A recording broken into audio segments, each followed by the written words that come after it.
Сәлем достар, менің каналыма қош келдіңіздер. Видеоны көрместен бұрын каналыма тіркеліп, қоңыраушаның суретін баса кетуді ұмытпаңыздар. Каналымның дамуына өз үлестеріңізді қоса кетулеріңізді сұраймын. Алдыңғы видеомда қолтықтағы жағымсыз иіс туралы айтқан болатынбыз. Қолтық не себепті терлейді және одан арылу жолдары туралы да айтылған болатын. Бұл видеода халық әдісімен қолтықтағы жағымсыз иісті кетіру туралы айтамыз.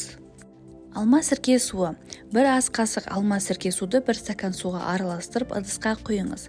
Басына сепкіші бар қалпақ кигізіп, қолтығыңызға себесіз, немесе мақтаны алма сірке суына малып алып, қолтығыңызды сүртсеңіз болады.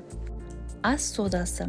Бір шай қасық соданы бір шай қасық лимон шырынымен араластырып, қолтығыңызға жағасыз. Шамамен 2 минуттан соң қолтықтағы қоспаны жылы сумен жууға болады. Соданың жағымсыз иісті кетіретін қасиеті бар екені ежелден белгілі. Алма сірке суы мен ас содасының пайдасы туралы менің каналымдағы видеоларды қарай кетіңіз. Сілтемесін видеоның астына қалдырамын. Лаванда майы. Шағын ыдысқа 10 тамшы лаванда майын құясыз. Оған 2 шай қасық ас содасы мен 3 шай қасық жүгері крахмалын араластырып, бетін жауып қойыңыз. Шамамен 5-7 күннен соң дайын болған қоспаны қолтығыңызға жағыңыз. Емді күнде жүргізу керек. Антибактериялық қасиеті бар лаванда қолтықтағы жағымсыз иісті жойып, терлеуін тоқтатады. Лимон. Лимон жағымсыз иіс тудыратын бактерияларды өлтіреді. Одан құтылу үшін 1-2 тамшы лимон шырынын қолтығыңызға жағасыз. Бірнеше минуттан соң дымқыл сүлгімен сүртесіз.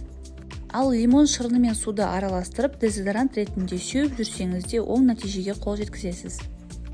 Картоп. Бір дана орташа картопты майда үккіштен өткізіңіз.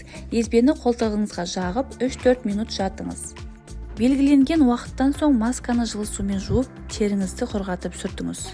Жоғарыда айтылған кеңестер сізге пайдалы болса, видеоға лайк басып, комментарий жаза кетуді ұмытпаңыздар.